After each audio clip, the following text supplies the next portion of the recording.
በፊት ያቆሰሉ ብዙ አሉ ለወንጌሉ እንደኔና እንዳንተ በነፃነት ዘመን ያልተፈጠሩ ካንቺ በፊት የተሰዉ ብዙ አሉ ለወንጌሉ እንደኔና እንዳንቺ በነፃነት ዘመን ያልተፈጠሩ ከኛ በፊት ብዙ አሉ የተሰዉ ለወንጌሉ እንደኛ በነፃነት ዘመን ያልተፈጠሩ ሳይሉ ችግሬን ጨርቄን ማቄን በጽድቅ የኖሩ በጌታ የተጉ ለጌታ የኖሩ በሰው የተጠሉ አቤት የሮጡለትን ያዩታል ከወደ ላይ የክብሩ ጌታ ሲያከብራቸው በሰማይ አቤት ያዩታል ጌታን ፊት ለፊት ሳያዩት ያመኑትን የናፈቁትን በነፍሳቸው የጨከኑት በስጋቸው ያከበሩት አይገኝም አክሊላቸው በሰማይ ነው ክፍያቸው አቤት የሮጡለትን ያዩታል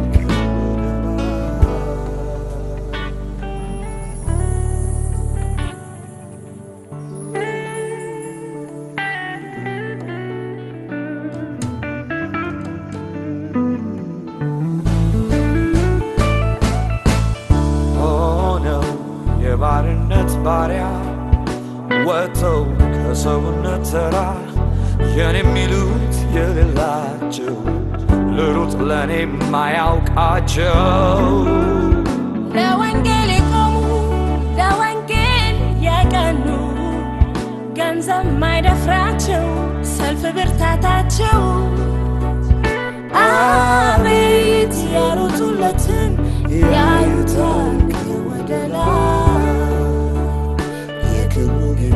ሲያከብራቸው በሰማይ አቤት ያዩታል ጌታን ፊት ለፊት ሳያዩት ያመኑትን የናፈቁትን ውጭ ያላችሁ ሰዎች ገባ ገባ ብትሉ ፕሮግራማችንን እንጀምራለን። መጽሐፍ ምናልባት ይዛችሁ መግባት ከፈለጋችሁ በር ላይ የሚሸጡ ሰዎች አሉ። ያንዱ መጽሐፍ ዋጋ 75 ብር ነው። ሁላችሁም ይሄንን አረንጓዴ ወረቀት ካገኛችሁ በአንድ በኩል እንኳን ደህና መጡ የሚል የምንዘምራቸው የጥንት መዝሙሮች አሉ። በጀርባው ደግሞ የዕለቱ ዝርዝር ፕሮግራሞች አሉ። እግዚአብሔር ቢረዳን በሰዓታችን ጀምረን በሰዓታችን ለመጨረስ እንሞክራለን። ምናልባት ሁላችንም ቆመን የመጀመሪያውን መዝሙር እንዘምርና ከዚያ ጸሎት እናደርጋለን።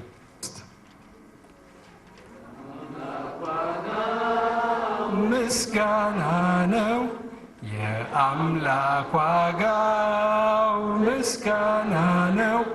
ጨለማ ሌሊት ብርሃን ሲያደርገው ተራራን ንዶ እንደላድለው ሌላ ምን አለ ምን ከፍለ የአምላክ ዋጋው የአምላክ ዋጋው ምስጋና ነው።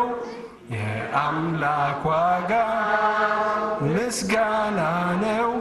ጨለማ ሌሊት ብርሃን ሲያደርገው ተራራን ንዶ ሲያደላድለው ሌላ ምን አለ ምን ሁለት ጊዜ እንዘምረዋለን። የአምላክ ዋጋው ምስጋና ነው። የአምላክ ዋጋው ምስጋና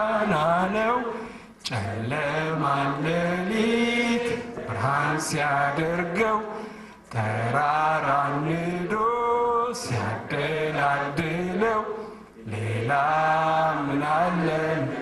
ለመጨረሻ የአምላክ ዋጋ ምስጋና ነው።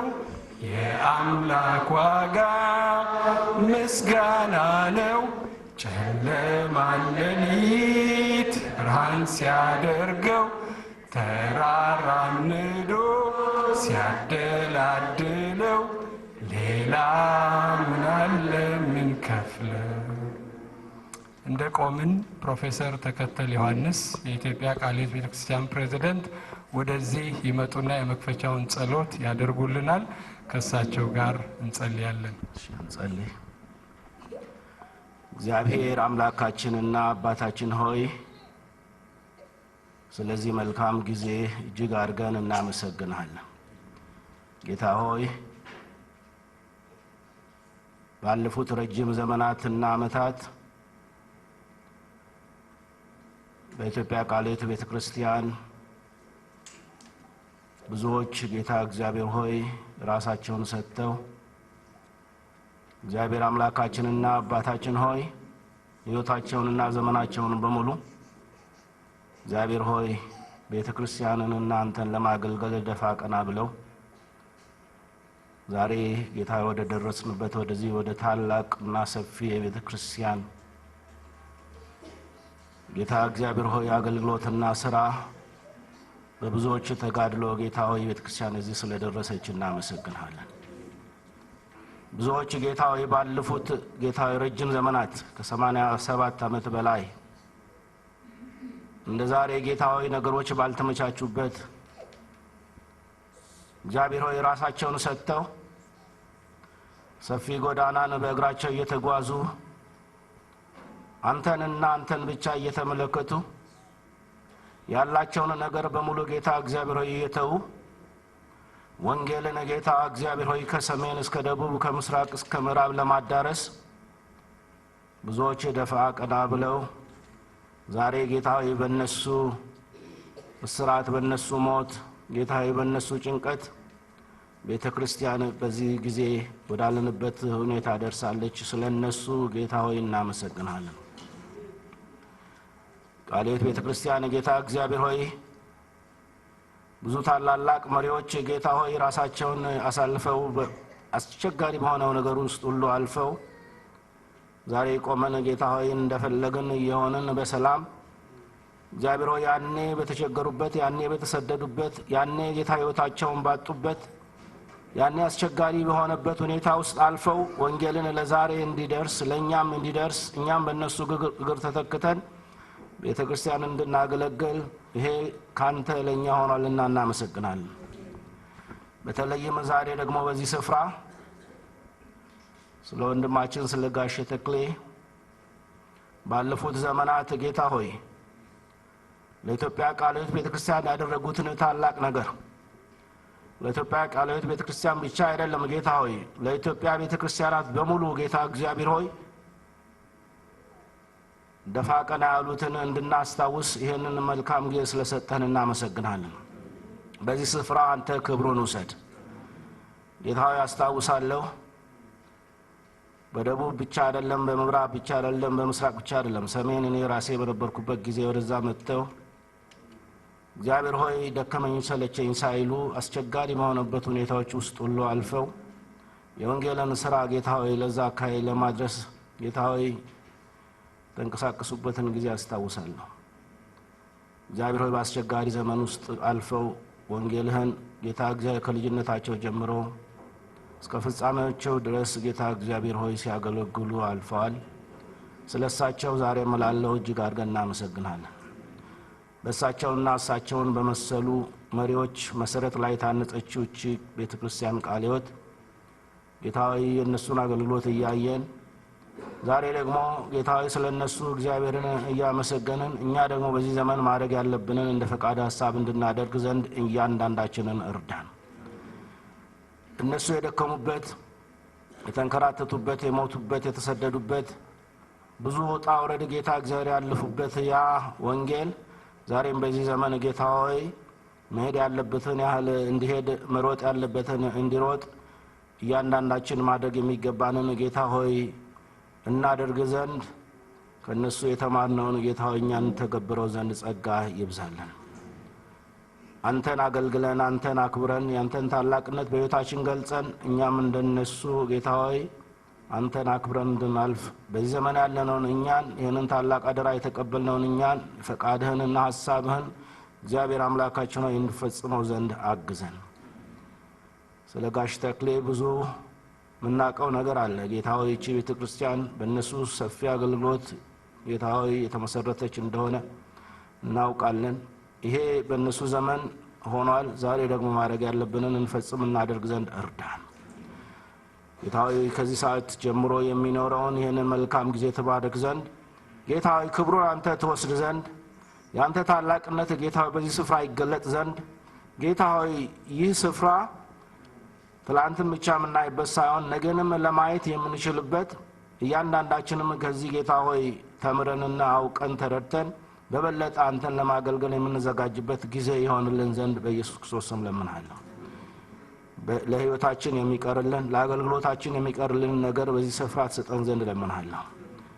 በዚህ አገልግሎት ጌታ እግዚአብሔር ሆይ በዚህ መልክ እንድንገናኝ ደፋ ቀና ያሉትን ቤተሰቦችን እግዚአብሔር ሆይ በመጽሐፉ ዝግጅት ሰፊ አስተዋጽኦ ያደረጉትን አገልጋዮችን ሁሉ እንደ ኢትዮጵያ ቃለ ሕይወት ቤተክርስቲያን ጌታ ሆይ አንተ ባርካቸው ለማለት ወዳለሁ።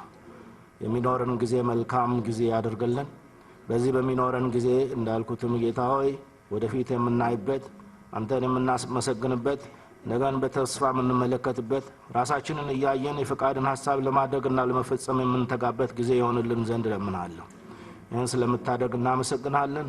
በናዝሬቱ በጌታ በኢየሱስ ክርስቶስ ስም አሜን። ሁለተኛው ዝማሬያችን የጥንቱን ሃይማኖት ስጠኝ የሚለው ዝማሬ ነው። እሱን እንዘምራለን። የጥንቱን ሃይማኖት ስጠኝ ብቻ ይበቃኛል። የጥንቱን ሃይማኖት ስጠኝ የጥንቱን ሃይማኖት ስጠኝ ብቻ ይበቃኛል። ታላቅ ነበር ታካም ነበር ለ12 መልካም ነበር ለ12 መልካም ነበር ለ12 ብቻ ይበቃኛል። መልካም ነበር ለ12 መልካም ነበር ለ12 መልካም ነበር ለ12 ብቻ ይበቃኛል። ከዚህ በመቀጠል የመግቢያ ንግግር የምናዳምጥበት ጊዜ ነው። የመግቢያ ንግግሩን የሚያደርጉልን የመጀመሪያውን አቶ ኩርሴ ሸፈኖ የኢትዮጵያ ቃለ ሕይወት ቤተክርስቲያን ዋና ጸሐፊና ከዚያ ደግሞ በመቀጠል ወይዘሮ ሰላማዊት ተክሌ ቮስ የዚህ መጽሐፍ ጸሐፊ ሁለቱ በተከታታይ ወደዚህ መጥተው የመግቢያ ንግግር ያደርጉልናል። በቅድሚያ ጋሽ ኩርሲን ወደዚህ ጋብዛለሁ። ስለ ጋሽ ተክሌ ብዙ የሚነገርና የሚጻፍ ቢሆንም እንደ ኢትዮጵያ ቃለ ሕይወት ቤተክርስቲያን ባጭሩ በመጽሐፍም ያሰፈርነውን ሐሳብ ነው ማነብላችሁ። አቶ ተክሌ በኢትዮጵያ ቃለ ሕይወት ቤተክርስቲያን የመጀመሪያው ዋና ጸሐፊ በመሆን ያገለገሉ አንጋፋ የቤተክርስቲያን አባት ናቸው። አቶ ተክሌ ገና በትውልድ ሀገራቸው ሳሉ ከአንጋፋው የወንጌል አገልጋይ ከአቶ ኃይለ ማርያም ማሞ ሰምተው ካመኑበት ጊዜ አንስቶ ራሳቸውን ለዚሁ የወንጌል አገልግሎት ለይተው የሰጡ እስከ ዕለተ ሞታቸውም በዚህ ዓላማ ጸንተው የኖሩ አንጋፋ የወንጌል አርበኛ ናቸው።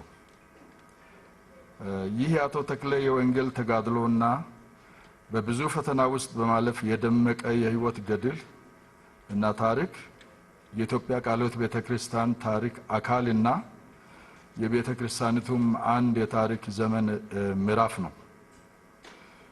የአቶ ተክሌ አብራክ ከፋይ የሆነችው ሰላም ተክሌ ማከናወኗ የአቶ ተክሌ ለቃለ ሕይወት ቤተክርስቲያን የተበረከተ የላቀ አገልግሎት በልጆቻቸው የቀጠለ መሆኑን የሚያሳይ ታላቅ ስራ ነው።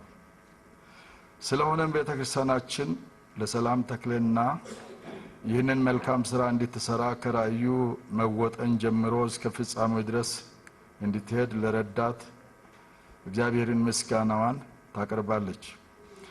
በዚህ ታሪክ ውስጥ አቶ ተክሌ የኢትዮጵያ ቃለ ሕይወት ቤተክርስቲያን ዋና ጽሕፈት ቤት ምስረታ ወቅት የነበራቸው ተሳትፎ ከዚያም የጽሕፈት ቤቱ ዋና ጸሐፊ በመሆን ከአንዲት ጠባብ የተውሶ ቢሮ በመጀመሪያ የሰጡት አገልግሎትና ለማሳደግ የከፈሉት ዋጋ አስከፊ የኮሚኒስት መንግስት ምስረታ ዋዜማ ላይ የተመሰረተው የወንጌል አማኞች አንድነት ማህበር እንዲመሰረት የነበራቸው ሚና እናም ከዚያ በአስጨናቂ ስደት ውስጥ ያሳለፉት ውጣ ውረድ ተዳሷል። ተክሌ በተለይ በሀገራችን ታሪክ እጅግ አስከፊው ሊባል በሚችለው የ1960ዎቹ መጨረሻ ላይና በ1970ዎቹ መጀመሪያ ላይ የሀገሪቱ ወጣቶች በስመ አብዮት እንደ ቅጠል በረገፉበት ወቅት የቃለ ሕይወት ቤተክርስቲያን ወጣቶች ከዚያ አስከፊ እልቂት እንዲጠበቁ ከበርካታ አጋሮቻቸው ጋር ሆነው በግንባር ቀደምትነት ዋጋ ከፍለው እንዲቋቋም ያደረጉት ወጣት ለወንጌል ዓላማ እግዚአብሔር በእርሳቸው በኩል ቃለ ሕይወትን ሊባርክ ወዶ የሰጣቸው ሰው እንደሆኑ አንድ ምስክር ነው። ይህም በታሪኩ ውስጥ ስፍራ ተሰጥቶት ተዘግቧል። ከዚህ ሁሉም የቤተክርስቲያናችን ቀጣይ አገልጋይ ትውልድ ስለ እምነት ጽናት፣ ስለ ወንጌል ተጋድሎ ብዙ የሚማረው ይኖራል። ስለሆነም ቤተክርስቲያናችን ይሄ የአቶ ተክሌን የህይወት ታሪክ የሚተርክ መጽሐፍ በመታተሙ የሚሰማትን ደስታ ለመግለጽ ትወዳለች። እንዲሁም በመጽሐፉ በቤተክርስቲያናችን አባላትና በህዝበ ክርስቲያኑ እጅ ገብቶ የብዙዎች መማሪያ እንዲሆን በተለይ የቤተክርስቲያናችን አገልጋዮች በአጠቃላይ አንብባችሁ እንድትታነጹበት አደራ ማለት እንወዳለን። ስለ አቶ ተክሌ አንዳንድ ነጥቦችን በዚህ ጊዜ ለመጥቀስ እንደ ቃለ ሕይወት ቤተክርስቲያን ያሰብኳቸውን ጥቂት ነጥቦች ይጠቃቅሳለሁ። አገልጋይ የሚያዘጋጅና የሚሰጥ እግዚአብሔር ነው። ለኢትዮጵያ ቃለ ሕይወት ቤተክርስቲያን መሪዎችን አገልጋዮችን የሰጠ እግዚአብሔር ነው። ክብር ሁሉ ለእግዚአብሔር ይሁን። ለኢትዮጵያ ቃለ ሕይወት ቤተክርስቲያን ዋና ጽሕፈት ቤት ያስፈልጋታል ብሎ እግዚአብሔር ባቀደበት ወቅት ለዋና ጸሐፊነት ያገኛቸውና ለኢትዮጵያ ቃለ ሕይወት ቤተክርስቲያንም በዋና ጽሕፈት ቤት አደራ የጣለባቸው የመጀመሪያው የእግዚአብሔር አገልጋይ መሪ አቶ ተክሌ ወልደ ጊዮርጊስ ናቸው። አቶ ተክሌ ማን ናቸው? ስለ ማንነታቸው ምን ይሉ ነበር ለሚለው ጥያቄ አቶ ተክሌ እግዚአብሔርን ከማክበርና እናት ቤተክርስቲያንን ከልብ ከማገልገል በስተቀር የስጋዊ ማንነት ነገር የማይቆረቁራቸው አገልጋይ ናቸው። የኢትዮጵያ ቃለ ሕይወት ቤተክርስቲያን የብዙ ብሔር ብሔረሰቦች ቤተክርስቲያን እንደመሆኗ መጠን አቶ ተክሌ በአገልግሎት ዘመናቸው ሁሉንም በእግዚአብሔር ጸጋ እኩል ተሸክመው አገልግለዋል። አቶ ተክሌ ስለ መልከ ጼዴቅ እንደተባለለት አባት እናት የትውልድ ሀረግ የላቸውም ቢባል ማጋነን አይሆንም። አቶ ተክሌ ወልደ ጊዮርጊስ ወደ መሪነት አገልግሎት የመጡት በክፉ የክህደት ዘመን በመሆኑ የእግዚአብሔር ሕዝብ መገፋት እንደ ነህምያ በእንባና ጾም ጸሎት እንዲጠመዱ አድርጓቸዋል። አንዳንድ የእግዚአብሔር ሕዝብ አሳዛኝ ሁኔታዎችም ደግሞ እንደ ኤርምያስ አስለቅሷቸዋል። አቶ ተክሌ ከጌታ ሕዝብ ጋር ሲደሰቱ ደግሞ ከቅን ልቦና የሆነው ሳቃቸው የብዙዎችን ልብና መንፈስ የሚያድስ ነበር። ባለቤታቸው ወይዘሮ ሰንበት ጌታን በጣም የሚወዱ የእግዚአብሔርን ሕዝብ የሚያከብሩ አቶ ተክሌ በጥሪያቸውና በአገልግሎታቸው እንዲተጉና እንዲሳካላቸው ልጆቻቸውን ሁሉ ሰብስበው በማሳደግ መስዋዕትነት የከፈሉ በመሆናቸው በዚህ ቤተሰብና በቤተ ክርስቲያናችንም የእምነት ተጋዳይ እናቶች መካከል የሚታሰቡ ናቸው። አቶ ተክሌ በአንድ ክፍል ኤስአይኤም ግቢ የተጀመረው ጽሕፈት ቤትና በአንድ ሰው የጀመሩትን አገልግሎት እግዚአብሔር ጽሕፈት ቤቱንም ሰራተኞችንም ሲያሳድግና አስፋፍቶ ፍሬያማ ሲያደርግ አይተው ተደንቀው ነው ያለፉት። አቶ ተክሌ እንደ እግዚአብሔር ፈቃድ ወደ ጌታ የተሰበሰቡት የእግዚአብሔርን ታማኝነት በቤተሰባቸውና በኢትዮጵያ ቃለ ሕይወት ቤተክርስቲያን አይተውና በእግዚአብሔር በጎነት ረክተው ነው። በዚህም የኢትዮጵያ ቃለ ሕይወት ቤተክርስቲያን ለሳቸውና ለቤታቸው ስለተደረገላቸው በጎ ነገር በደስታ እግዚአብሔርን ታመሰግናለች። የኢትዮጵያ ቃለ ሕይወት ቤተክርስቲያን ሕዝብ በአቶ ተክሌ ስለተፈጸመው የተጋድሎና የመስዋዕትነት አገልግሎት ትልቅ እርካታና አክብሮት እንዳለው በምስክርነቱ ያረጋግጣል። የአቶ ተክሌ የመሪ አገልጋይነት መታወቂያ ባህሪያቸው ፍቅር፣ ጽናትና ትዕግስት፣ ቅንነት፣ ርህራሄ፣ ተቆርቋሪነት፣ የእምነት ድፍረት ናቸው። በዚህ በልጃቸው ወይዘሮ ሰላም በተጻፈው የመጀመሪያ አቶ ተክሌ ታሪክ መጽሐፍ የማህበራያ በጣም መደሰታችንን እየገለጽን ሰላምንና ቤተሰቧን የአቶ ተክሌንም ቤተሰብ ልጆቻቸውና የልጅ ልጆቻቸውን ትውልዳቸውን ሁሉ እግዚአብሔር ይባርክ እንላለን። ወደፊት የቤተክርስቲያናችን ብዙ ተጋዳይ አባቶችና እናቶች ታሪክ በቅደም ተከተል አዘጋጅተን ስንጽፍ የአቶ ተክሌም ታሪክ እንደገና በድምቀት ከታጋይ ቅዱሳን ታሪክ ጋር የሚጻፍ ይሆናል ብለን እናምናለን። የአቶ ተክሌ የመሪነት የመስዋዕትነት አገልግሎትና የእግዚአብሔርን ሐሳብ ጸንተው የማገልገላቸው መልካም ምሳሌነት በዚህ መጽሐፍ እንደተጻፈ ሁሉ ሌላ ጊዜ ደግሞ በሌሎችም ሲጻፍ የቤተ ክርስቲያን ትውልድ የሚታነጹበትና የሚበረታቱበት መሳሪያ ይሆናል ብለን ተስፋ እናደርጋለን። ለኢትዮጵያ ቃለ ሕይወት ቤተ ክርስቲያን አንድነት ማደግና መስፋፋት መጽናትም የእግዚአብሔር ዕቃ የሆኑት ባሪያዎችንና ትውልዳቸውን እግዚአብሔር አይረሳም። መዝሙር 111 በቅንፍ 112 ቁጥር 1 እና 2 ሃሌሉያ እግዚአብሔርን የሚፈራ ትእዛዙንም እጅግ የሚወድ ሰው ምስጉን ነው። ዘሩ በምድር ላይ ኃያል ይሆናል። የቅኖች ትውልድ ትባረካለች። ክብር ሁሉ ለእግዚአብሔር ይሁን።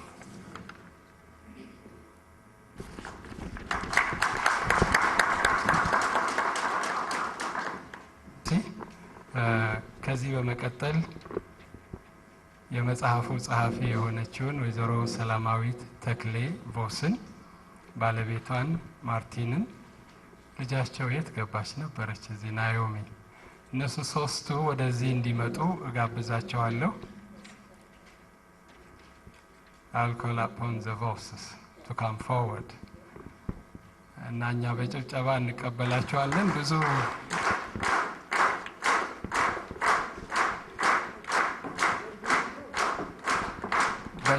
በእኛ ሀገር ባህል ባል ነው ቀድሞ የሚናገረው፣ በእነሱ ሀገር ሚስት ነው። አሁን ባል ሰላም እንዲል እኔ አስቀድመዋለሁ። ያደኩት በሜል ዶሚናንት ከልቸር ስለሆነ you have to say just greetings. I'll just be very short. Greetings from Canada. It is a real pleasure to be here today. Many years of work have gone into this, and we're happy to celebrate the life of Ato Tekle and Senbet. But more importantly, that we pray that this book will show what God can do in somebody's life and point people towards the gospel and what it can do for lost souls. And we celebrate today with you all. Thank you. ይሄ መጽሐፍ ወደ ፍጻሜ በመድረሱ በጣም ደስተኞች ነን። እግዚአብሔር በአንድ ግለሰብ ታሪክ ውስጥ በሰዎች ታሪክ ውስጥ ብዙ ትልቅ ስራ ይሰራል። በዚህ በጣም ደስ ብሎናል ነው የሚሉት። ናኦሚም የምትለው ካለ እንሰማለን፣ ከሌለ ወደ ሰላም እመልሳችኋለሁ። አማርኛ በጣም ለምዳለች ሰሞኑን። You want to say something? To say hi? ታዲያስ እሺ፣ የሚቀጥለውን ጊዜ ለሰላም እንሰጣለሁ። እነሱ ወደ ቦታቸው ይመለሳሉ። ጥሪያችንን አክብራችሁ ስለመጣችሁ እግዚአብሔር ይባርካችሁ። ለኔ በእናንተ መካከል ዛሬ መቆም ሁለት አይነት ስሜት ይሰማኛል። አልቅሽ ይለኛል። እንባዬን ለመያዝ ሞክራለሁኝ። ሌላው ደግሞ በቃ ደስታዬን ለመግለጽ ቃላት የለኝም። ጥሪያችንን አክብራችሁ ስለመጣችሁ እግዚአብሔር ይባርካችሁ። የተወደዳችሁ የዚህ በዓል ታዳሚዎች፣ የኢትዮጵያ ወንጌላውያን አብያተ ክርስቲያናት እንግዶች፣ የኢትዮጵያ ቃለ ሕይወት ቤተክርስቲያን የቀድሞና ያሁኑ ቦርድ አባላት፣ ክቡራንና ክቡራት፣ ደግሜ ላለው ጥሪያችንን አክብራችሁ ስለመጣችሁ እግዚአብሔር ይባርካችሁ። ወላጆቻችን 9 ልጆች አፍርተዋል። እኔ 7ኛዋ ልጅ ነኝ። እንዴት እንደሆነ ለመተንተን በሚያስቸግር መንገድ ገና ጨቅላ ሳለሁ አንስቶ ባናኗራቸው ያየሁትን በአንደበታቸው የተናገሩትን መስማት ብቻ ሳይሆን የልባቸውን ሐሳብ፣ የነፍሳቸውን ጩኸትና የጓዳቸውን በረከትና ራቁትነት እየተረዳሁ አደግኩ። በቤተሰብ ጸሎትና የምክር ሰዓታት የመሰለኝን ነገር በድፍረት ለመናገር ለመጠየቅና የግል አስተያየቴን ለመሰንዘር አልቆጠብም ነበር። ሆኖም ተቆጥተውኝና ከልባቸው አዝነውብኝ እንደማያውቁ አስታውሳለሁ። አንዳንዴ እኔ ሳልገነዘበው በውስጤ ያነበቡት ነገር ይሆንን እል ነበር። በዚህ አጋጣሚ ሁላቸውም በተራ በተራ አለፉ። ይቅርታ። በታላቅ ስነ ስርዓት ግብዓተ መሬታቸው ተፈጸመ፣ አበቁ። ከዚያስ መቼ ለልጆቻቸውና ለልጅ ልጆቻቸው ያወረሱት ይህ ነው የሚባል ቁሳዊ ቅርስ የለም አልነበራቸውምና። ነገር ግን በወቅቱ ጥቂቶች ብቻ ይገንዘቡት እንጂ ክርስቲያናዊ አሻራቸው ብዙ ነው። አንድ ቀን የእግዚአብሔር ሕልውና በመካከላችን በብርቱ በተገለጠበት ምሽት ጸሎትና ንግግር በተደባለቀበት ምክሩ አባታችን መቼም አንቺ ከዕለታት አንድ ቀን ታሪካችንን በመጽሐፍ የምታወጪው ይመስለኛል ሲል ተናገረ። በጊዜው ምንም ለመናገር ባልደፍርም አሻራቸውን በታሪክ መልክ አዘጋጅቼ ለትውልድ አስተላልፍ ዘንድ አደራውን በዝምታ ተቀበልኩ። በእድሜና በክርስትና ሕይወቴ ከበሰልኩ በኋላ አባቴ የማህበር አህያ እናቴም የአህያው መጋቢ እንደነበሩ ገባኝ። ይህን መጽሐፍ ለማዘጋጀት ተነሳው። ሙከራዬ ከላይ ከጠቀስኳቸው ነጥቦች ድርብርብ ውጤት ነው። መጽሐፉ የተክሌና የሰንበት ታሪክ ብቻ ሳይሆን በእነርሱ ዘመን ያለውን የቤተ ክርስቲያንን የአገርን ታሪክ ያካተተ እንዲሆን በአቅሜ መጠን ደክሜበታለሁ። ሌላው ይቅር ከ70 ዓመታት በፊት 300-400 አማልክት ከሚመለኩበት ዳርቻ አካባቢ ወጥቶ ሁሉን ወደሚችል አንድ አምላክ ጥግ ተጠግቶ የመጀመሪያው የኢትዮጵያ ቃለ ሕይወት ቤተክርስቲያን ዋና ጸሐፊ ስለነበረው ሰው ታሪክ መጽሐፍን እንደ ትልቅ ዕድል ቆጥረዋለሁ። በዚህ አጋጣሚ ለዚህ መጽሐፍ መከናወን ምክንያት የሆኑኝን ለማመስገን እወዳለሁ። ትላንትናዬን ያወቀ ዛሬን የመዘነ ነገዬንም የተለመ አምላክ ጌታ አምላኬን አመሰግናለሁ። ውድ ወላጆቼ ልብ እንድጠጋ ኋላም የሕይወት ታሪካቸውን ለመዘገብ ያበቃኝ እሱ እግዚአብሔር ብቻ ነው። ጌታ ሆይ አመሰግንሃለሁ። ይህንን መጽሐፍ ለማቀናበር 10 ያህል ዓመታት ወስዶብኛል። በእያንዳንዱ ውጣ ውረድ ከጎኔ የነበረው ውድ ባለቤቴ ማርቲን ቦስ ነው።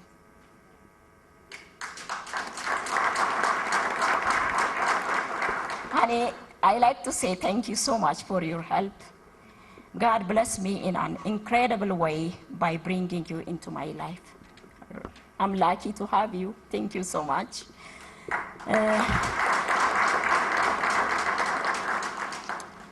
ማርቲን ለኔ ዘንጌ ነው። የመጽሐፍ ቅዱሷ አስቴር እንደሆነላት ሁለመናውን ዘርግቶ ምርኩስ ሆነኝ። ማርቲን ደግ ሰው ነውና በዚህ መካከል ላመሰግነው ወደድኩ። የዚህ መጽሐፍ ዝግጅት የልጃችንን ናዮሚ እድሜ ያህል ወስዷል። ኮምፒውተር ላይ አፍጥጬ የጨዋታ ጊዜዋን ስነፍጋት የታገዘችኝ ልጃችን ናዮሚ ልዩ ምስጋና ይገባታል። ምናልባት አንድ ቀን የአያቶቿን ምድር ለወንጌል ለመድረስ ቤተሰብ በጀመረው የወንጌል አገልግሎት ስትሳተፍ ለማየት እናፍቃለሁ፣ እጸልያለሁ። እናንተም ጸልዩልኝ። በነገራችን ላይ ወላጆቻችን መጀመሪያ ጌታን ሲቀበሉ ኮብልለው ወደ ሄዱበት ቦታ ሳጃ ቤተክርስቲያን ሁላችንም ሄደን ባለቤቴም ናዮሚም አይተዋል። ለዚህ በጣም እግዚአብሔርን አመሰግናለሁ። በጣም ጥሩ ጊዜ ነው የነበረን። ይህ መጽሐፍ የብዙ ሰዎች አስተያየት የተጨመረበት ነው። ከፍ ያለ ምስጋናዬን ለዝክረ ተክሌ ታሪክ ዝግጅት በአገር ቤት ለተቋቋመው ኮሚቴ ምስጋና አቀርባለሁ። ይህ መጽሐፍ የኮሚቴው አባላት በግልና በቡድን የለገሷቸው ምክሮች፣ መረጃዎች ኋላም ረቂቁን በመገምገም በሰጧቸው አስተያየት ለዚህ በቃ። ስማቸውን እየጠራው ባመሰግን ደስ ይለኛል። የቤተሰባችን የምር ወዳጅ አቶ ማሞ ገብረ መስቀል፣ እንደ ቤተሰባችን አባል የምቆጥረው ዶክተር አለማየሁ ሀብተ ገብርኤል፣ ሁሌ የማትለወጠው ጓደኛችን ወይዘሪት ስህን ይልማ፣ እውነትና ቅንነት ቀጥተኛነት የታደለው ውድ ዘመዳችን አቶ አሻግሬ ኃይለ ማርያም፣ የስራውን ሂደት እየተከታተለች ሪፖርት ስታደርግልኝ የነበረች እህቴ ሳራም፣ እንዲሁም አታካች የሆኑትን መንገድ እንዳልፍ በብልሃት ያገዘችኝ የኮሚቴው ያገዘችኝ እህቴ ናት። ስለ ሳራ ጥቂት ብናገር ደስ ይለኛል። ከመጀመሪያዋ ጀምሮ እስከ መጨረሻው እስከ ትላንትና ምሽት የነበረንን ውጊያ ማንሳት ማስታወስ እፈልጋለሁ። በዚህ ሁሉ ትንሽ ታከተኝና እኔ መጨረሻ ላይ ቤት ነበር የተቀመጥኩት። እኔን አስታክሳኝ ያንን ሁሉ የኔን ኃላፊነት ወስዳ ትልቅ ሚና ተጫውታልኛለች። ሳራ ልክ እንደ እናቴ ልቧ ሰፋ ያለ እኔንም እንድረጋጋ በመብከር በእህትነቷ ሁሉ የተዝረከረከውን ሁሉ በትከሻዋ ተሸክማ ያረካችኝ እህቴ ሳራ እግዚአብሔር ይባርካት ማለት እወዳለሁ። ሳራ እግዚአብሔር ይባርክሽ። በጣም ነው የምወድሽ፣ በጣም ነው የኮራሁብሽ። እንግዲህ ከቤተሰብ ከጀመርኩ ልቀጥልና ወደ ሌላ እሄዳለሁኝ። ይቅርታ፣ ወደ ኮሚቴው ልመለስ። አቶ ወርቁ ኃይለ ማርያምን አመሰግናለሁ። ወርቁ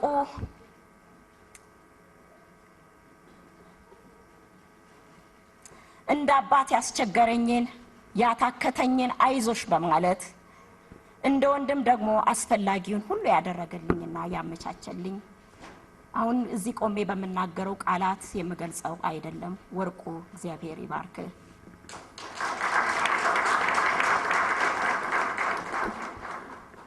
አቶ ወርቁና አቶ አሻግሬ ሌላ ምስጋና ይገባቸዋል። የመጽሐፉ አርታይ ወይም ኤዲተር አቶ ወንድዬ አሊ በመስክ ደረጃ መረጃዎችን ለማሰባሰብ ወደ ተክሌ የትውልድ ቀዬ ፊሮ መንደርን ጨምሮ ዲላ ድረስ በተደረገው ጉዞ ትልቅ አስተዋጽኦ ያደረጉ ናቸውና ድርብ ምስጋና አቀርባለሁ።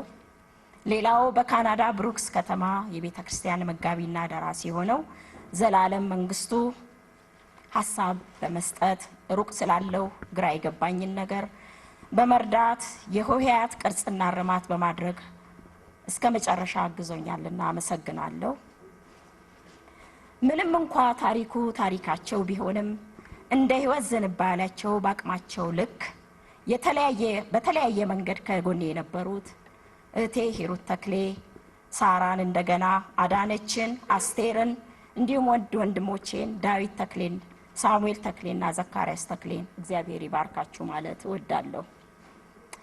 ሌላ ጥቂት የሚጨምረው ትንሽ ስለ እህቴ ሂሩት ተክሌ ጥቂት መናገር እወዳለሁ።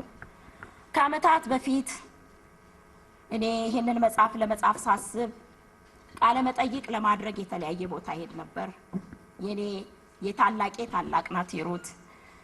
በጣም ተደስታ ምንድነው የምታረጊው ስትለኝ እንደዚህ ለማድረግ ነው መውጣው ስላት በጉጉት ነበር የምትጠብቀኝ። እናቴም በህይወት ነበረችና ይጸልዩ ነበርና እቤት ስመለስ ቁጭ ብዬ ታስተናግደኝ ነበረ።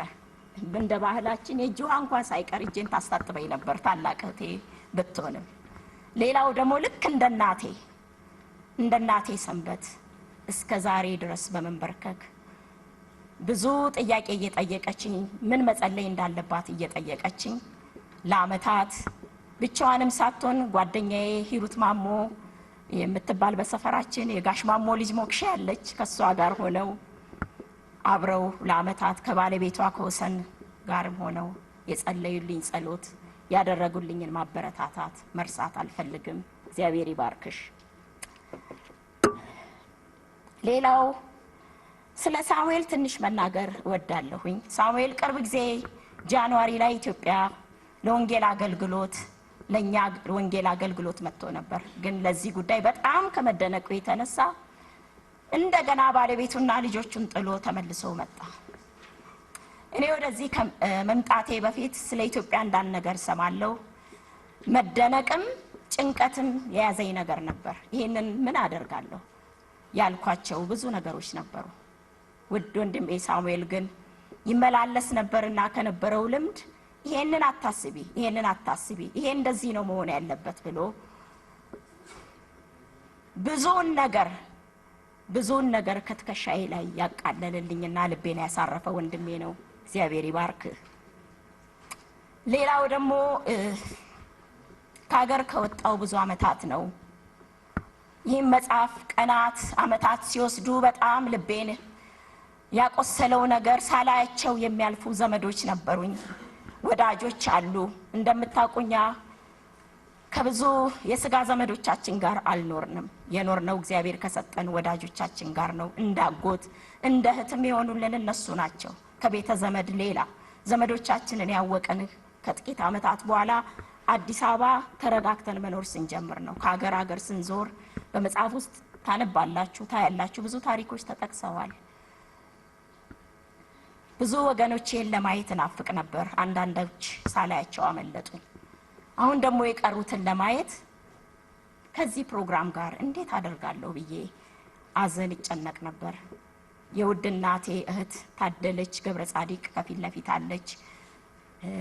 እሷንም አጎቶቼንም ለማየት በጣም ጓጓ ነበርና እንዴት አደርጋለሁ ስል ሳሙኤል የሚገርም ፕሮግራም አዘጋጀ። ያለፈው አርብ ተነስተን ወደ ሳጃ ሄድን።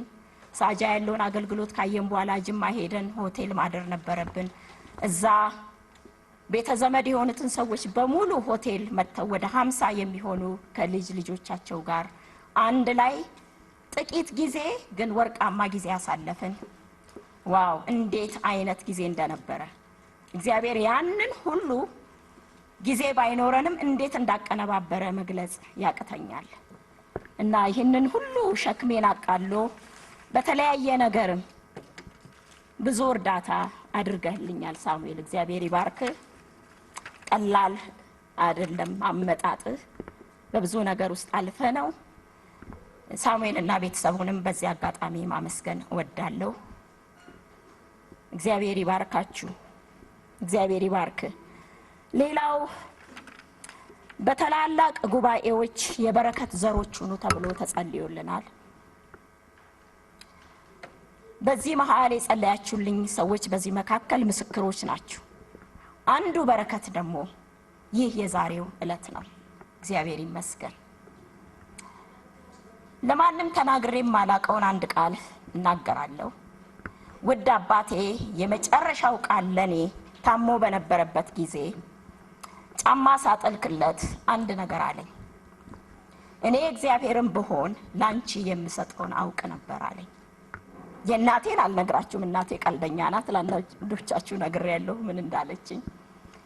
አባቴ ግን ይህንን ለምን እንዳለ አሁን አንዳንድ የሚገቡኝ ነገሮች አሉ።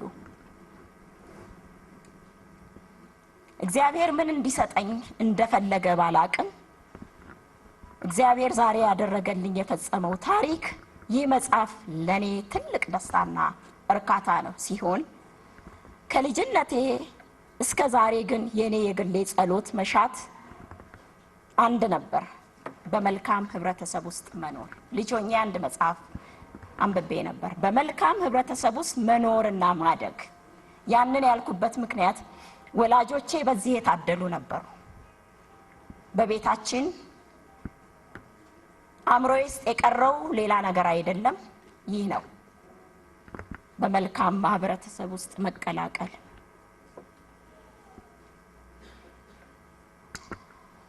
በወላጆቼ ቤት ባየሁት በረከት ዛሬ በእናንተ በመሰሉ ውድ ሰዎች መከበቤ ለኔ ትልቅ ደስታ፣ ኩራትና መሳካት ነው። ለዚህ ዕለት መብቃትም በእናንተ ውድ ወገኖቼ ምክንያት ነው። ስለዚህ እግዚአብሔርን አመሰግናለሁ። በጣም እድለኛ ነኝ። ባለቤቴን አየህ፣ እኔ እዚህ ሀገር ፌመስ ነኝ ያልኩት፣ ታዋቂ ነኝ፣ እድለኛ ነኝ ያልኩት ከእናንተ የተነሳ ነው። በጣም ነው የኮራሁባችሁ። በብዙ ነገር ባለፍኩበት በዚህ ሂደት ውስጥ ባዝንም ልቤን ያስደሰተው ልቤን ያሳረፈው ይሄ ነው። በጣም እግዚአብሔር ይባርካችሁ። የሚገርመው ቃለ ሕይወት ቤተክርስቲያን ስንሄድ የተደረገልን አቀባበል ሳልመጣም በፊት ወርቁ እየሄደ ሲናገር ከመቀመጫ ብድግ ብላችሁ ያደረጋችሁትን ሁሉ ሰምቻለሁ። ኢገስትም እዚህ እኛ ነበርን ይሄንን ነገር ማድረግ ያለብን ብላችሁ ከመቀመጫችሁ ቁጭ ብላችሁ ብድግ ብላችሁ ያደረጋችሁልኝን ነገር እኔ ውለታ መክፈል አልችልም። እግዚአብሔር ይባርካችሁ። እዚህም ደግሞ ኢገስት አዳራሹ ላይ ስመጣ አቶ አሰፋ፣ አቶ መስፍን የሚባሉ መጀመሪያ አየኋቸው። በታላቅ አክብሮትና በደስታ ተቀበሉኝ። ከዛ ወደ ዶክተር ደስታ ቢሮ ሲሄድ ከመቀመጫው ተነስቶ በኢትዮጵያ ውስጥ ስልጣን ያለው ሰው እንደዚህ ረጋ ብሎ ዘና ብሎ ከመቀመጫው ተነስቶ ነው እዚህ ጋር ብሎ ሶፋ ጋር ቁጭ ብለን አወራን አንዳንድ ነገር። ዋው አልኩኝ። በጣም ደስ አለኝ። ወላጆቼ ከጥቂት ዓመታት በፊት ቢያልፉም ዘመኑ ሩቅ ቢሆንም ልክ ለነሱ የነበራቸውን ፍቅር ለኛ ስላሳያችሁን እግዚአብሔር ይባርካችሁ። ቃላት አይገልጸውም።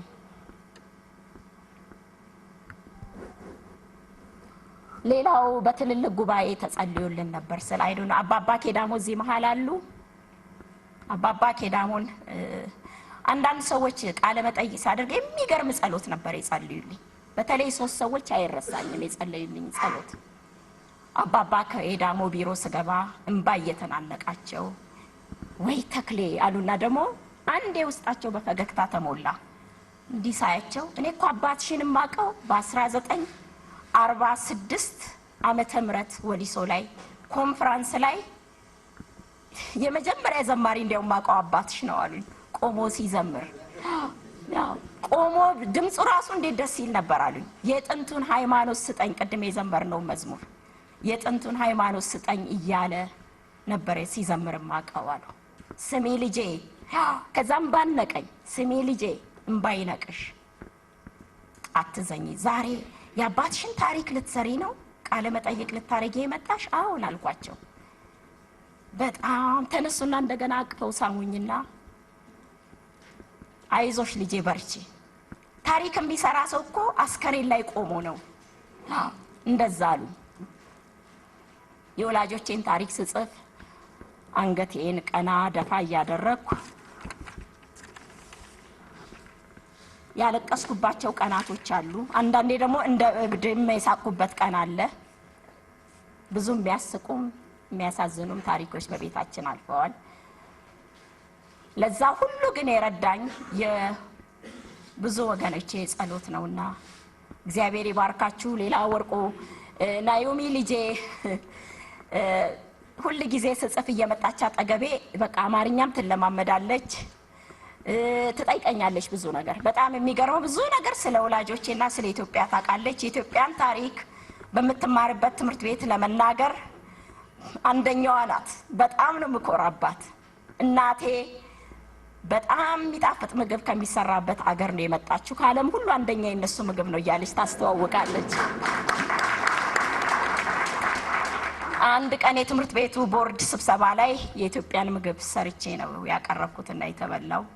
በሌላም ቦታ በብዙ በኮሚኒቲያችን ራሱ የነሱን ቺሊ በኢትዮጵያ ምግብ ቅመም በኢትዮጵያ ምግብ ሰርቼ ብዙ ጊዜ ሽልማት አግኝቻለሁ እና ከመምጣታችን በፊት ሌላ ማስታወቂያ ነበርና የቺሊ ውድድር ተብሎ ባለቤቴ እንዲያየኝና ምን ታየኛለህ ቢዚ ነኝ ስለው ማሸነፍ አፍረሽ ነው አይደለም ማትወዳደሪው አለኝ እና ኢትዮጵያውያን ዝናችን ባለም ሁሉ የታወቀን ምን አለ ልጄ አንድ ነገር አለችኝ ወርቁን እሱን ተናግሬ ወርዳለሁ አልኩኝ ይሄንን ታሪክ እየጻፍኩ እየመጣች የጉራቲ ታሪክ ላይ ደረሽ ትለኛለች ከዛ ነው እላታለሁ መጨረሻ ላይ ግን እውነቱን መንገር ነበረብኝ የጉራቲ ታሪክ እዚህ ውስጥ አይገባም ግን አይ ፕሮሚስ ቃል ገባለሁ ለጉባኤ ለሰው እናገራለሁ አልኩኝ ምናልባት እህቶቼ ባትናገሪ ሲል ይሆናል ግን እናገራለሁ እኛ ቤት እንደምታውቁት የብዙ ሰዎች መሰብሰቢያ ነውና ወሊሶ ልጅ ሆነን በነበርንበት ጊዜ በአካባቢያችን አንድ ጥሩ አዛውንት ነበሩና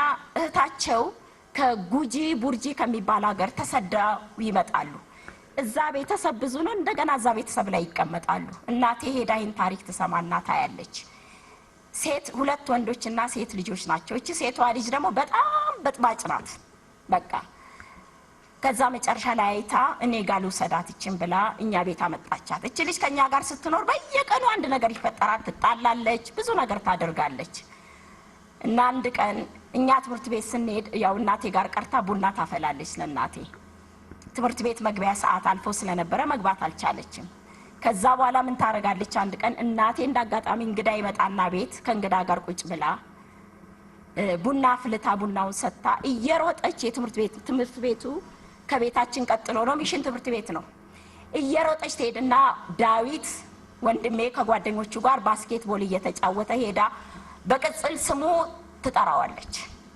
አሁን የቅጽል ስሙን ጓደኞቹ በሙሉ ይሰማሉ በጣም ተናደደ ዳዊት በጣም ተናደደና ጨዋታውን አቋርጦ እየሮጠ ወደ ቤት መጣ ወደ ቤት ሲመጣ እናቴ ከእንግዳ ጋር ቁጭ ብላለች እቺ ልጅ ስሟ ዘነበች ነው ጉራቴ የተባለችበት ምክንያት አንድ አሮጊት ቤታችን ይመጡና እቺ ደግሞ ማናት ሲሏት ልጄና ስትል እቺማ በኦሮምኛ ነችማ ጉራቴ ናት ብለዋታል እኛ እቺን እጽል ስሟን ነው ጉራቴ ብለን ያወጣንላት እና ዳዊት እየሮጠ ቤት ይመጣና ሲያይ እናቴ ከእንግዳ ጋር ቁጭ ብላለች ጉራቴ ደግሞ ሄዳ በወጥ ቤትና በሳሎን መካከል እንዲህ ብላ ቆማለች የሚያረጋው ግራ ገባ በጣም ተናደደ እንዳይመታት መቷት እንዳይሮጥ ምንም አማራጭ የለውም እንዴት እንደመጣለት አላቅም ዳዊት ማለት በጣም የዋህ ነው ቤት ውስጥ በጉ ነው የምንለው ከሁላችን የተለየ የዋህ ነው ወደ ኋላ ይመለስና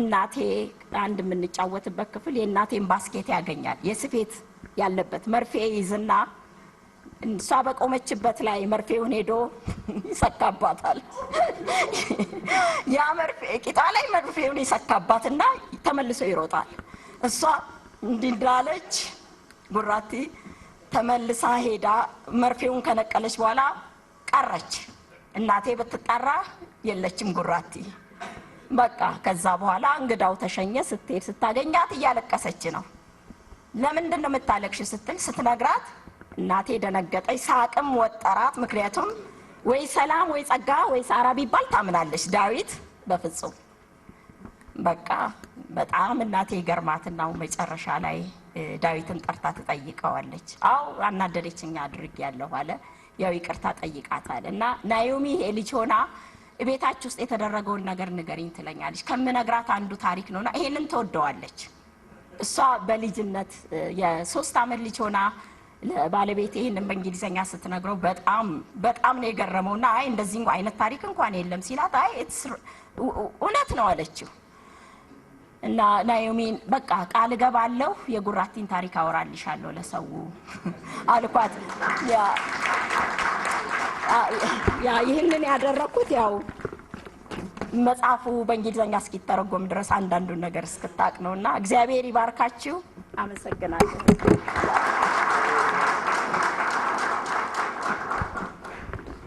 ስለነበረን ጊዜ እግዚአብሔር እናመሰግናለን ከዚህ በኋላ ዝማሬ የምንሰማበት ጊዜ ነው ዶክተር አለማየሁ ወደዚህ ይመጣና 2 መዝሙሮችን ይዘምርልናል ከዚያ እግዚአብሔርን ቃል እንሰማለን ከብዙ ችግር ከብዙ ጣውረድ በኋላ ዛሬ እግዚአብሔር ለዚህ ትልቅ ቀን ስላበቃችሁ እግዚአብሔር የተመሰገነ ይሁን ቤተ ክርስቲያንንም እንኳን ደስ አለሽ ማለት ፈልጋለሁ ትልቅ ስራ ስለተሰራ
እንደዚህ በጊታር የሚዘመር መዝሙር በጣም ናፍቆን ነበር። ዛሬ ሰማን አይደለም?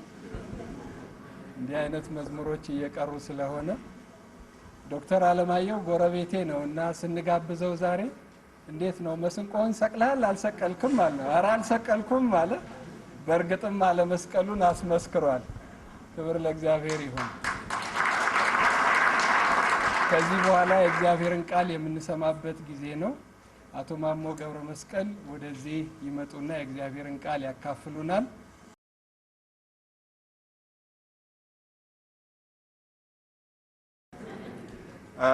ተክሌን ስለ ተክሌ በእውነት እኔ እግዚአብሔርን አመሰግናለሁ። እግዚአብሔርን በጣም አመሰግናለሁ። አብሬው ሰርቻለሁ። በቃለ ሕይወት ቦርድ አባልነት፣ በምክትል ሊቀመንበርነት፣ በሊቀመንበርነት ከተክሌ ጋራ ሰርቻለሁ እና ወንድማችን ተክሌ ጋር ደግሞ ወደ ምዕራብም ወደ ደቡብም ወደ ተለያዩ ቦታዎች ሄደናል። ጊዜው አስቸጋሪ ጊዜ ነበር። አፍላ የደርግ ጊዜ ነበር። ቤተ ክርስቲያን ውስጥ የውስጥ ችግር ነበር። የውጩን ሁላችሁም ታውቁታላችሁ። ያንን መጋፈጥ ሁላችንም ነበረብን። የውስጡ ደግሞ በጣም ያስቸግረን ነበር። ሌሊቱን በሙሉ ያደርንበት ቦታ አለ። ቀኑን በሙሉ ስንጓዝ አንዲት ላንድሮቨር ብቻ ነበረች ቃለ ሕይወት የነበረችው። ጭቃ ውስጥ ገብተን መንቀሳቀስ ያቃተን ጊዜ ነበር። ከዚያ ደግሞ ከየአብያተ ክርስቲያናቱ እየመጡ ጽሕፈት ቤቱ አሁን አፍሪካ አዳራሽ የተሰራበት በወህኒ ቤቱ በኩል ያለው እዛ ጋር አንዲት ጽሕፈት ቤት ነበረች። አንድ ቪላ ነበረች። እንደ ዛሬው አልተስፋፋንም። ከየቦታው የጊዜው ችግር ያባረራቸው ሰዎች ይመጡ ነበር። አንዳንዴ እኔን ይጠራኛል። አብረን እናለቅሳለን። ሰዎቹም ያለቅሳሉ፣ እኛም እናለቅሳለን። ትዝ ይለኛል አንድ ሰው አቶ ባፌ የሚባሉ ሰውዬ ወደ ጅማ አካባቢ ነው የመጡት። እኔ አሁን ምን እንደሚጠብቀኝ አላውቅም፣ እሄዳለሁ፣ እታሰር ይሆናል፣ እገደል ይሆናል ማለታቸው ነው። በእንባ ነው ይሄንን ሲናገር። ጸልየን አብረን ሸኘናቸው። ከዕለታት አንድ ቀን የሰርግ መልእክት እንዳቀርብ ተጠራው። ህብረት አምባ የምታገባው የአቶ ባፌ ልጅ ነበረች እና የልጅቷ ስም እንትና ባፌ ይላል። ይቅርታ እኔ ስምም በመርሳት እወቁ፣ ሽማግሌ ነኝ እኔ እንግዲህ አሁን 80 ዓመቴ ነው እና ይግባችሁ። ራሄል ባፌ በኋላ የእሷ ስም ራሄል ባፌ ነበርና እቺ ልጅ የኛ የአቶ ባፌ ልጅ ሳትሆን አትቀርም አልኩ። አሁን እንግዲህ 10 ዓመታት አልፈዋል። ስለዚህ ከሁሉ አስቀድሜ ለቤተሰቡ እንኳን ደስ ያላችሁ አልኩና የደስታ መግለጫዬን ከተናገርኩ በኋላ እስኪ አሁን የራሄል ቤተሰቦች በሁላችሁ ተነሱ አልኳቸው። ሲነሱ አቶ ባፌ ይዛጋሉ። አቶ ባፌ እግዚአብሔርን አመሰግናለሁ፣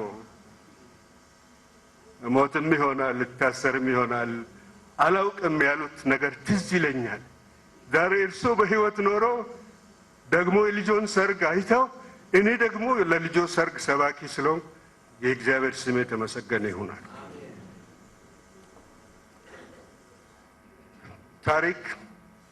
የታሪክ ባለቤት ፕሮግራማችን ላይ እንደተጻፈ እግዚአብሔር ነው። ሼክስፒር የሚባል አንድ ታዋቂ ጸሐፊ ዓለም አንድ ትልቅ መድረክ ናት አለ።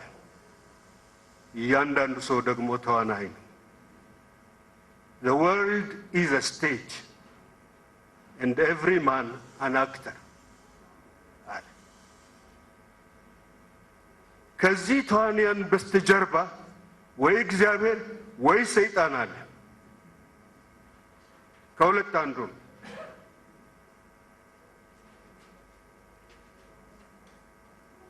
በሀገራችን ትልቅ ሰው የሆኑ በአንድ መስሪያ ቤት ሚኒስቴር የነበሩ ሰው ስለ ሕይወታቸው መጽሐፍ ተጽፏል። እሳቸውም በሕይወት አሉ፣ አርጅተዋል። የእሳቸው ምክትል የነበረ ሰው ደግሞ ሌላ ሰው እሳቸው የጻፉትን መጽሐፍ ወስዶ የሕይወት ታሪካቸውን ወስዶ በጣም የሚያሳዝን ነገር ታሪኩን ብጥስጥሱን አወጣው። ታሪክ ምንድን ነው? ሁለት መልክ አለው። ጥሩ ገጽታ አለው፣ መጥፎ ገጽታ አለው። ጥሩን ልንማርበት፣ መጥፎውን ደግሞ ስህተቱን አግኝተን ወደፊት እንዴት እንደምናሻሽል የምንማርበት። ታሪክ ዘመን አለው፣ ባለቤት አለው፣ ክንውን አለው። በተረፈ ታሪክ ሀተታ ነው። ደራሲያን እዚህ አሉ። ተስማማላችሁ በዚህ አገላለጥ? እኔ ከማንም አላገኘሁትም፣ የራሴ አገላለጥ ነው።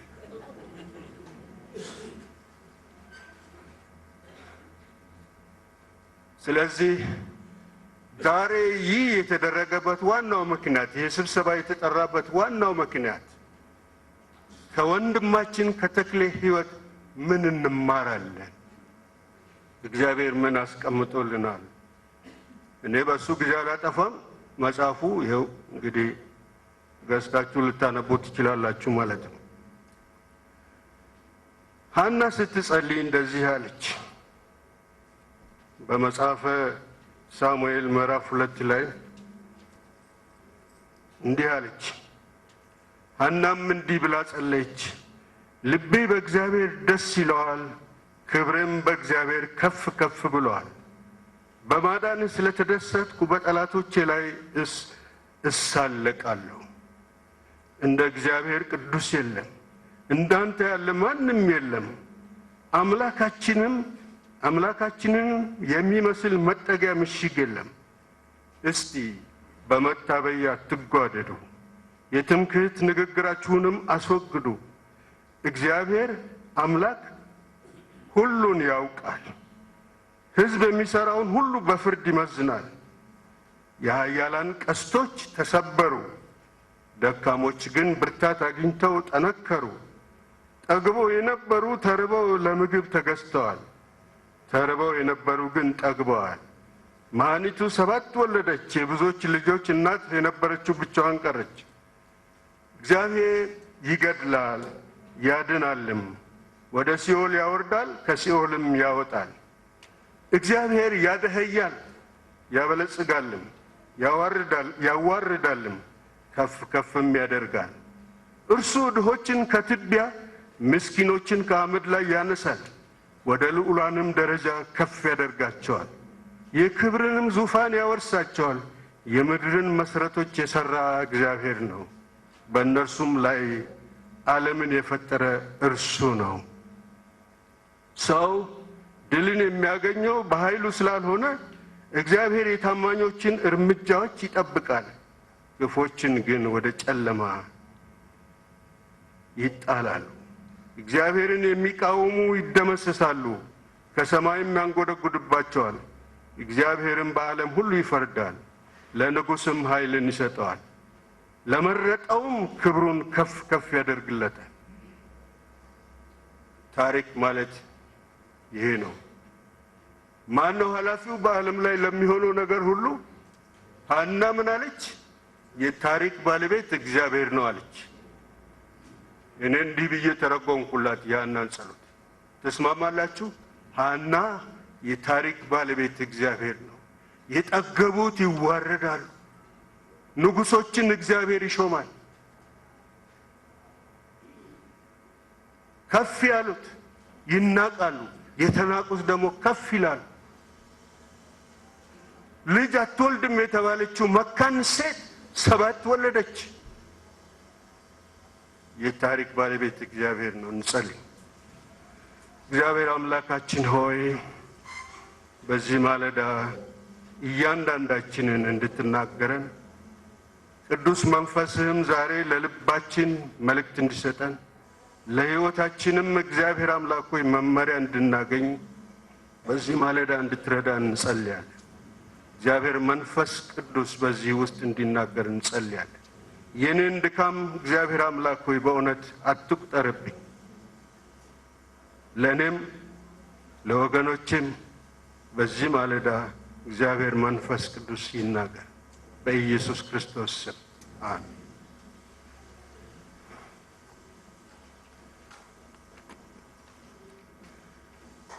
ወደ መዝሙረ ዳዊት ምዕራፍ 89 ሄድና መዝሙረ ዳዊት ከ89 ከ8 እስከ 16 ያለውን ክፍል ከዚያም ከ19 እስከ 28 እና 90 አንድ ላይ ያነባለሁ። የእግዚአብሔር ቃል እንደዚህ ይላል። የሰራዊት ጌታ እግዚአብሔር አምላክ ሆይ እንዳንተ ያለ ኃያል ማን ነው? አንተ በሁሉ ነገር ታማኝ ነህ። አንተ የባህሩን መናወጥ በስልጣን ታዛለህ፣ ማዕበሉንም ጸጥ ታደርጋለህ። ይቅርታ፣ እኔም ማነበው ከመጽሐፍ ቅዱስ ማህበር ከ97 ትርጉም ነው። ብዙዎቻችሁ የምትይዙት ሌላ እንትን ነው መሰለኝ። ቁጥር 10 ረአብ የተባለውን አውሬ ቀጥቅጠህ ገደልከው፣ በታላቁ ኃይልህ ጠላቶችህን በታተንካቸው። ሰማይና ምድር ያንተ ናቸው፣ ዓለምና በውስጡ ያሉትን ሁሉ የፈጠርክ አንተ ነህ። አንተ ሰሜንና ደቡብን ፈጠርክ። የታቦርና የሄርሞንን ተራራዎች ለአንተ በደስታ ይዘምራሉ። ስልጣንህ እጅግ የበረታ ነው፣ ኃይልህም እጅግ ታላቅ ነው። ጽድቅና ትክክለኛ ፍርድ የዙፋንህ መሠረቶች ናቸው።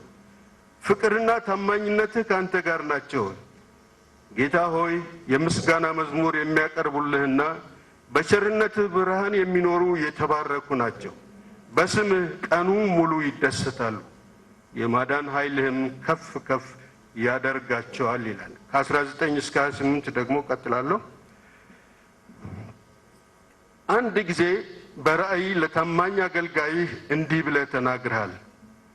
አንዱን ታላቅ ጀግና ረድቼሃለሁ፣ ከሕዝቤ መካከል መርጬ ዘውድን አቀዳጅቼዋለሁ። አገልጋይን ዳዊትን አገኘሁት፣ የተቀደሰ ዘይት ቀብቼም አነገሥኩት። እርሱን ለመርዳትና ለማበረታታት እኔ ዘወትር ከእርሱ ጋር ነኝ። ጠላት አይረታውም፣ ክፉም ሰው አያዋርደው። ጠላቶቼን አደቅለታለሁ፣ የሚጠሉትንም ሁሉ ከፊቴ አጠፋለታለሁ። ታማኝነቴና ዘላለማዊ ፍቅሬ ሁል ጊዜ ከእርሱ ጋር ይሆናል። በስልጣኔም ብርቱ አደርገዋለሁ። ግዛቱንም በባህርና በወንዞች ማዶ በሚገኘው ምድር ላይ አደርግለታለሁ። እርሱም አንተ አባቴና አምላኬ ነህ፣ አንተ አምባዬና ዳኜ ነህ ይለኛል። ከምድር ነገሥታትም ሁሉ በላይ እንዲሆን የብኩርና ማዕረግ እሰጠዋለሁ። ለእርሱ ያለኝ ፍቅር ዘላለማዊ ነው፣ ከእርሱም ጋር የገባሁት ቃል ኪዳን ከቶ አይፈርስም። መዝሙር 90 እግዚአብሔር ሆይ በዘመናት ሁሉ አንተ መጠጊያችን ነህ። ተራራዎችን ከመስራትህና ዓለምንም ከመፍጠር በፊት አንተ ከዘላለም እስከ ዘላለም አምላክ ነህ። ሰው ወደ ነበረበት እንዲመለስ ታዛለህ፣ ተመልሶም ትቢያ እንዲሆን ታደርገዋለህ። ለአንተ 1000 ዓመት አንድ ቀን ነው፣ አልፎ እንደሄደው እንደ ትናንት ነው፣ እንደ ሌሊትም ጥቂት ሰዓቶች ናቸው። ሕይወታችንን ልክ እንደ ህልም ታሳልፈዋለህ። እኛ በየማለዳው እንደሚታደስ የሳር ቡቃያ ነን። ሳር ወዲያው አድጎ ያብባል፣ ሲመሽ ግን ጠውልጎ ይደርቃል። እኛ በቁጣህ ጠፍተናል፣ በመዓትህም ደንግጠናል። ኃጢአታችንን በፊትህ ታኖራለህ፣ የተሰወረውንም በደላችንን ላንተ በሚታይ ቦታ ታስቀምጣለህ። ዘመናችን ሁሉ በቁጣህ ያልፋሉ፣ የዕድሜያችንም ፍጻሜ እንደ እስትንፋስ ነው። ዕድሜያችን 70 ዓመት ነው፣ ቢበዛም 80 ዓመት ነው። እነዚያም ዘመናት በችግርና በሐዘን የተሞሉ ናቸው። እድሜያችን በቶሎ ያልቃል፣ እኛም እናልፋለን። አንተን የሚፈሩ ሰዎች ቁጣህን የሚረዱትን ያህል ያንተን ቁጣ ኃይል የሚያውቅ ማን ነው? ቁጥር 12 በጥሞና አድምጡ። ጥበበኞች ለመሆን እንድንችል እድሜያችን ምን ያህል አጭር እንደሆነ አስተምረን። እግዚአብሔር ሆይ ቁጣህ እስከ መቼ ይቆያል?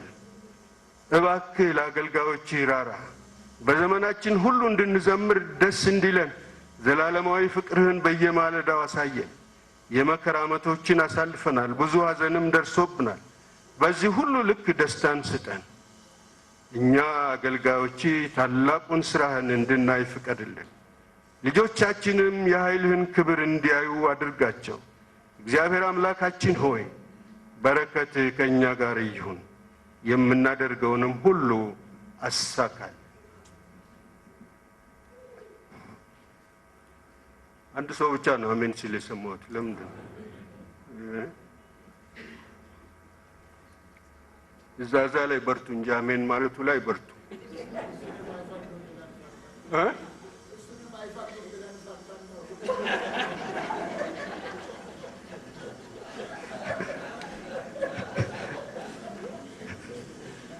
እግዚአብሔር አምላካችን ሆይ በረከቶች ከኛ ጋር ይሁን፣ የምናደርገውንም ሁሉ አሳካልን።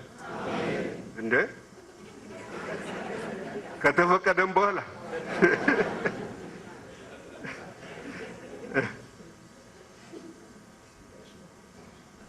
ባነበብናቸው ክፍሎች ሁሉ የታሪክ ባለቤት ማን ነው? ጥርጣሬ የለው።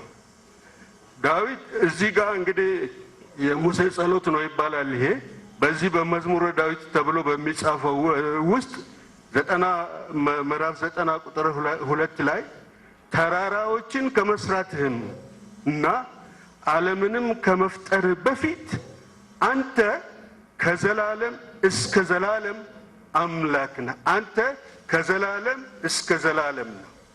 ጅማሬው ምንድነው? ዘላለም ነው። ፍጻሜው ምንድነው? ዘላለም ነው።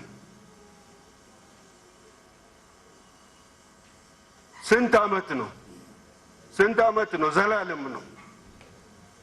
በሂሳብ ቋንቋ እንሄድና በአማርኛ 1 2 3 ምናምን አሁን እኔ እንጃ ከሚሊዮን በላይ መቁጠር ይችል እንደሆነ አላቅም። ስንቶቻችሁ ጎበዝ ማቴማቲሻኖች እንዳላችሁ አላቅም። እንሄድና በአማርኛ የመጨረሻው ቁጥር ምን መሰላችሁ? ምንድን ነው? ምናከኝ? አይ እሱ እንግሊዝኛ ነው። አማርኛ አይደለም፣ ዝም ነው። ዝም ነው። የመጨረሻው ቁጥር ዝም ነው። በአማርኛ ዝም መቁጠር አንችልም። ዝም እግዚአብሔር ከዘላለም እስከ ዘላለም ንጉሥ ነው። ዘላለም በዙፋኑ ላይ አለ። መጀመሪያ የለውም፣ መጨረሻም የለውም። እግዚአብሔር ሼክስፒር እንዳለው ሰው ሁሉ ተዋናይ ነው ይላል። ሼክስፒር አክተር ነው ይላል። በዓለም ላይ የሚሆነውን ነገር ሁሉ እግዚአብሔር ያያል፣ ይቆጣጠራል። ስለዚህ ከኛ የሚጠበቀው ነገር ምንድን ነው? ቁጥር 12 ላይ ስንመለከት ጥበበኞች ለመሆን እንድንችል እድሜያችን ምን ያህል አጭር እንደሆነ አስተምረን። ጥበበኛ ሰው ዳዊት እዚህ ጋር ሲናገር ይሄ የዳዊት ሐሳብ ነው ብሎ ቴዎሎጂያኖች ይከራከራሉ እርስ በርሳቸው። እርግጥ ነው በዘፍጥረት ውስጥ እስከ 120 ድረስ ይኖራል ብሏል የሰው ልጅ እግዚአብሔር። እድሜያችን 70 ዓመት ነው፣ ቢበዛም 80 ዓመት ነው። እነዚያም ዘመናት በችግርና በሐዘን የተሞሉ ናቸው ይላል። እኔ እንግዲህ አሁን 80ው ላይ ደርሻለሁ። ስለዚህ ከአሁን በኋላ ያሉትም የችግር ዘመኖች ናቸው ነው የሚለው ሰውየው። እነሱም እኮ ከዚህ በፊትም የነበሩት የችግር ዘመኖች ነው ብሏል። እግዚአብሔር ይመስገን በሙሉ ጤንነት እዚህ ደርሻለሁ። ከእንግዲህ ወዲህ እኔ ለመሞት እንኳን ዝግጁ ነኝ። አንድ ነገር ብቻ የሚያሳስበኝ እግዚአብሔር በእኔ ሊያደርግ የነበረውን ነገር ሁሉ አድርጌያለሁ ወይ? እግዚአብሔር በእኔ ሊጠቀምብኝ የፈለገውን ነገር ሁሉ ሰርቻለሁ ወይ? ያ ብቻ ነው ስጋቴ። እኔ ምንም ስጋት የለብኝም ለመሞት። ይሄ ደግሞ ከልቤ ነው የምነግራቸው። እዚሁ ከዚህ ስቴጅ ሳልወርድ በሞትም እንኳን እኔ ግድ የለኝም፣ የመሄድበትን አውቃለሁ። ግን አንድ ነገር ብቻ እግዚአብሔር ከእኔ የሚጠይቀውን ሁሉ አድርጌያለሁ። ተጠያቂነት ለእግዚአብሔር ነው። በቤተሰብ ደረጃ፣ በቤተ ክርስቲያን ደረጃ፣ በሀገር ደረጃ እግዚአብሔር እኔን ምን እንዳደርግ ፈልገው ነበር? ያላደረግኩትስ ነገር ምንድን ነው? እሱን ነው መጠየቅ አለብኝ።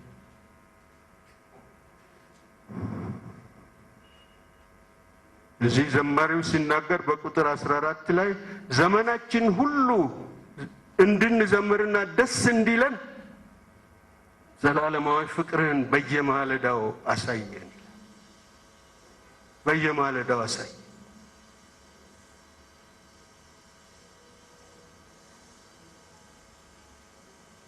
ያንን ነው እኔ የማስበው። በየጠዋቱ ከእግዚአብሔር ጋር ተገናኝቼ ከእግዚአብሔር እጅ የቤት ስራን ተቀብዬ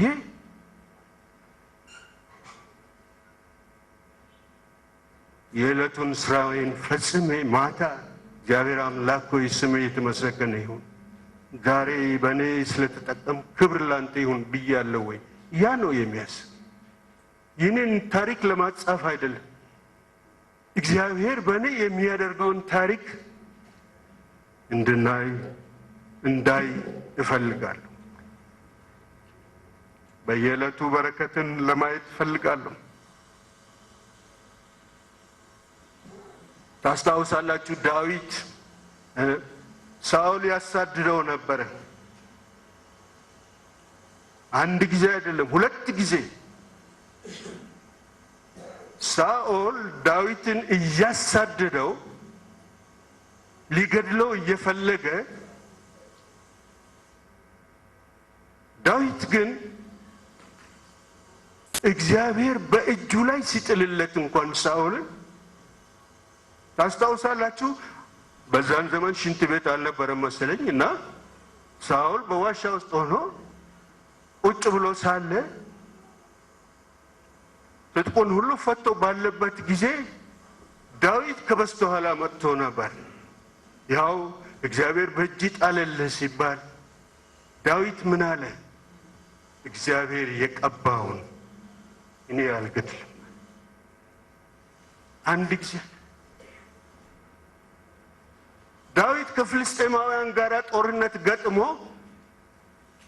ይቅርታ፣ ሳኦል ከፍልስጤማውያን ጋር ጦርነት ገጥሞ ሳኦል እና ልጁ ዮናታን ሌሎቹም ልጆቹ ሁሉ ተገድለው አንድ ሰውዬ ወደ የምስራች ለመናገር ወደ ዳዊት እየሮጠ መጥቶ ሳኦል ሞተ ባለው ጊዜ ይህም ወሬ ዳዊት ጆሮ በደረሰ ጊዜ ይህንን ወሬ ያመጣውን ሰው አምጡታል።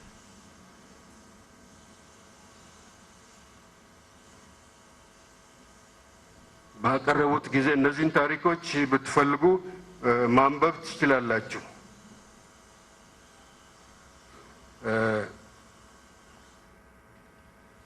ሁለተኛ ሳሙኤል ምዕራፍ 1 ቁጥር 14 እና 15፣ ሁለተኛ ሳሙኤል ምዕራፍ 24 ቁጥር 6 እና 7 ላይ ነው ያሉት።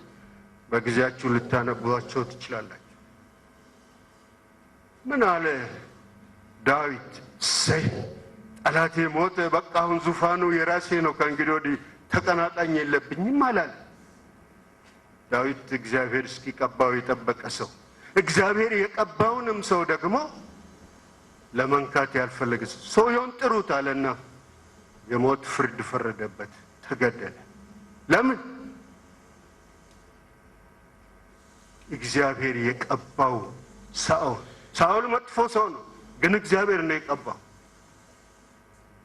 ለእግዚአብሔር መታዘዝ ይበልጣል ከሁሉ በላይ።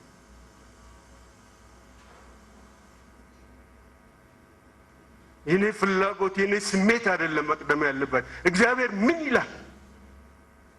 አዎ ሳኦል ጠላቱ ነው ለዳዊት። ነገር ግን እግዚአብሔር የቀባውን ሊነካው አልፈለገም።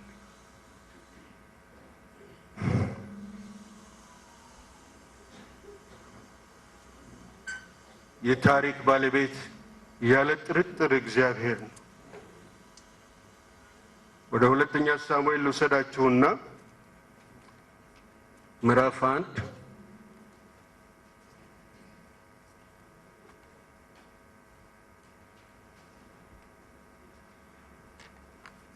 ነው። ይሄንን የነገርኳችሁ ታሪክ ነው። ስለ ሐዋርያው ጳውሎስ ስናስብ ወደ አዲስ ኪዳን መጥተን በገላትያ 2:20 ላይ ምን ይላል? ባመን ጊዜ ሁላችንም አዲስ ፍጥረት ሆነናል አይደል? የድሮ ታሪካችን ቀርቶ አሁን አዲስ ታሪክ ይዘናል። ይሄ እኮ ተረት አይደለም፣ እውነት ነው። የድሮን ማሞ ገብረ መስቀል እኔ በእውነት አላውቀውም ስላችሁ አሁን አልለማመደውም። ድሮ ማሞ ገብረ መስቀል የሚባለው ሰውዬ ልጅ ነው። የ10ኛ ክፍል ነው ጌታን ያገኘው። ያ ልጅ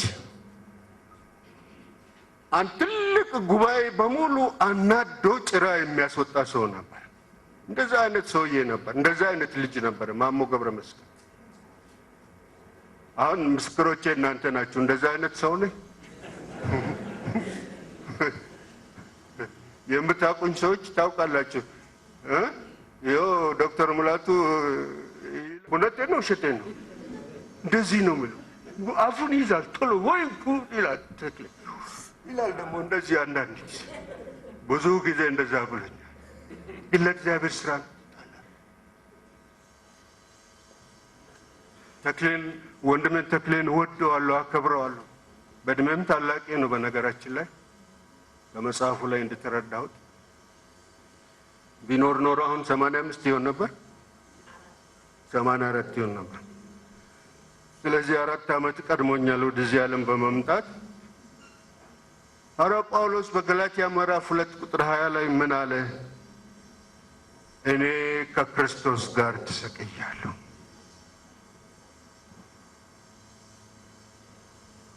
አሁን የምኖረው ኑሮ የኔ አይደለም፣ ክርስቶስ በእኔ ውስጥ ይኖራል።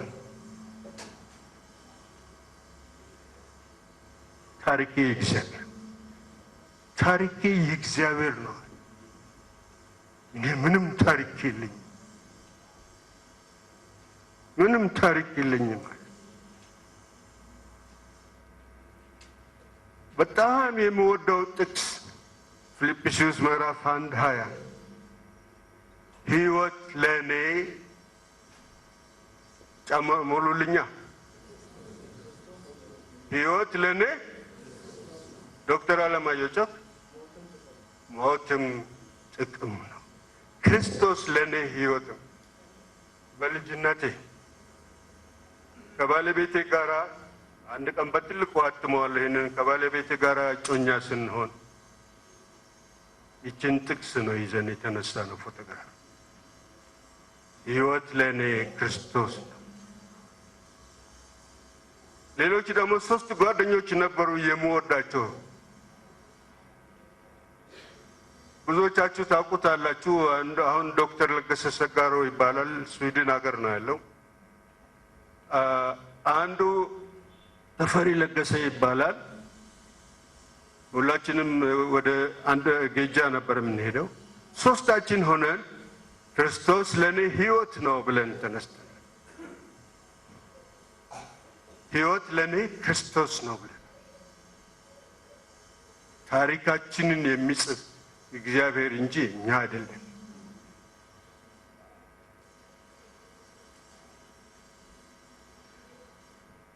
ታሪክ በዓለም ላይ እግዚአብሔር ቅድም ካነበብነው በመዝሙረ ዳዊት 92 ላይ እንዳነበብነው ሰማያት ከመፈጠራቸው በፊት እግዚአብሔር ነበረ፣ በሁሉ ላይ ስልጣን አለው ብለናል።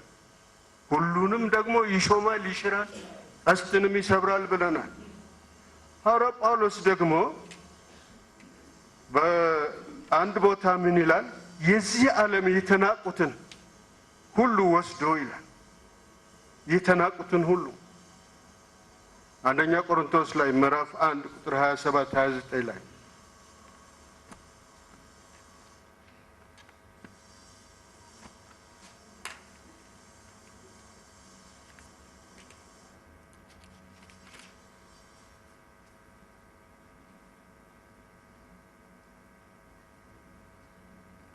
እግዚአብሔር ጥበበኞችን ለማሳፈር በዓለም እንደ ሞኞች የሚቆጠሩትን ሰዎች መረጠ። ብርቶችንም ለማሳፈር በዓለም እንደ ደካሞች የሚቆጠሩትን መረጠ። እግዚአብሔር በዓለም ሰዎች ዘንድ አሉ ተብለው የሚታዩትን ነገሮች እንደሌሉ ለማድረግ በዓለም የተዋረደና የተናቀ ከንቱም መስሎ የሚታየውን ነገር መረጠ። ይህንንም ያደረገው ማንም ሰው በእግዚአብሔር ፊት እንዳይመካ ነው። እናንተን ግን እግዚአብሔር ከኢየሱስ ጋር ኅብረት እንዲኖራችሁ አደረገ። ስለዚህ እግዚአብሔር ኢየሱስ ክርስቶስ ጥበባችን፣ ጽድቃችን፣ ቅድስናችን፣ ቤዛችን እንዲሆን አደረገው። እንግዲህ በመጽሐፍ እንደተጻፈው የሚመካ በጌታ ይመካ። የተናቅነው ሰዎች ጥቂት ነገሮችን ለማሰብ ሞክር። በመጽሐፍ ቅዱስ ውስጥ በአንዲት ዘንግ እግዚአብሔር አምላክ ባህርን ከፍሎ የእስራኤልን ሕዝብ አሻገረ። ዘንግ እንዴት ይሆናል? ዛሬ አባይ ግድብ ለመስራት ምን ያህል ችግር ነው የሚፈጀው? ስንት ንግግር ነው። ከመንግስታት ጋራም ንግግር አለ ስለ አባይ ጉዳይ። ዛሬ የአካባቢው ሀገሮች ተሰብስበው የሀገር መሪዎች ተመካከሩ። ጭንቅ ነው። ጦርነት ሊነሳ ይችላል። ጥቅሜ ሊጎዳ ይችላል። እንዲህ ነው የጋራ ጥቅማችን፣ ብዙ ነገር ተወርቶ ነው። ሙሴ ግን ያችን ዘንግ ባህሩ ምን ሆነ? ተቆለለ። አይገርም? ግድብ አልተሰራም። ኢያሱ ምዕራፍ 4 ብትሄዱ በኢያሱም ጊዜ ደገመው እኮ ዮርዳኖስን ሲሻገሩ ባህሩ እነዛ ቄሶቹ ባህር ውስጥ እግራቸው እስከነበረ ድረስ የእግዚአብሔር የታቦቱ ቤተ ማለት ታቦቱ የቃል ኪዳኑን ታቦት ተሸክሞ የቆሙት ሰዎች ሕዝብ ሁሉ እስኪሻገር ድረስ ባህሩ እንደዚህ ተቆልሎ ይታያል። እንደ ግንብ ወደ ላይ ወጣ። በፍጥረት ላይ እግዚአብሔር ያሳል። ደግሞ አንድ ሰውዬ ታስታውሳላችሁ፣ ሳምሶን ሰዎች ሲከቡት የአንድ አህያ መንጋጋ አግኝቶ መሳሪያው ምንድን ነው? የአህያ መንጋጋ። ስንት ሰው ገደለ? እንደ ተናገሩ እንጂ ጦርን ባለበት ዱላ ባለበት እንዴት በአንድ ሺህ ሰው በአህያ መንጋጋ መግደል ይቻላል? ተቻለ። እግዚአብሔር አረገው። ዳዊት ጎልያድ የእስራኤልን ሕዝብ በተገዳደረ ጊዜ ያቺ ትንሽ ብላቴና ልጅ እንጃ ዛሬ ስንት ዓመቱ እንደሆነ ስንት ዓመቱ ይሆን ዶክተር ደስታ? ዳዊት በዛን ጊዜ 12 ዓመት ምናምን ትንሽ ልጅ ነው አይደል? እረኛ ነበር አይደል? 5 ጠጠር ከወንዝ ሄዶ ኧረ አንቺ ልጅ ረፊ ሲበአ እግዚአብሔር እኔን ትንሹ ልጅ ከአንበሳው ከነብሩ ሁሉ አስጥሎኛል። ከዚህማ ምን ያቅተዋል? 5 ጠጠር 5 ጠጠርማ አላስፈልግም፣ አንድ ብቻ። የሰራፕታይቱ መበለት ነቢዩ መጥቶ ምግብ ስጭኝ ባላት ጊዜ ምን አለች? ነቢይ ሆይ ነቢዩ ኤልያስ እባክህ ያለችኝ ጥቂት ዱቄት ነች እና ትንሽ ዘይት ለራትም አትበቃን ለእኔና ለልጄ ምኑን ልስጥህ ስጭኝ ዝናብ እስኪመጣ ድረስ የእሷ ለነቢዩ ሰጠች ምግብ ዝናብ እስኪመጣ ድረስ ያቺው ጥቂቷ ዘይት ያቺው ጥቂቷ ዱቄት ዝናብ እስኪመጣ ድረስ ወራት ጨረሰች በትንሽ እግዚአብሔር መስራት ይችላል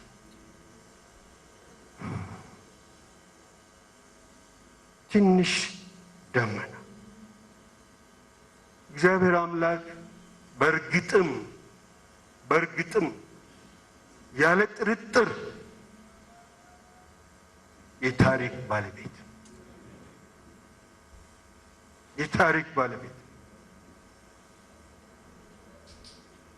አምባገነኖች ይነሳሉ በዓለም ላይ እግዚአብሔር ሲፈቅድላቸው ብቻ ነው እነሱ ነው ምናልባት ለቅጣት ይሆናል ያመጣቸው ነገር ግን እነሱንም ያመጣ አህያ የሚያናግር አምላክ ለአህያ የሰው ቋንቋ የሚሰጥ እንጃ በአማርኛ አሁን በዕብራይስጥ የተናገረችው ያቺ አህያ አላውቅም ምናልባት በአረማይክ ይሆናል ተናገረች አህያው ወንድሞችና እህቶች የታሪክ ባለቤት ማን ነው እንግዳውስ ሁላችንም ይችን ጥቅስ በቃላችን ብናጠና ደስ ይለኛል እግዚአብሔር የታሪክ ባለቤት ከሆነ መዝሙረ ዳዊት 90 ቁጥር 12 ጥበበኞች ለመሆን እንድንችል እድሜያችን ምን ያህል አጭር እንደሆነ አስተምረን እግዚአብሔር የሰማነውን ይባርክልን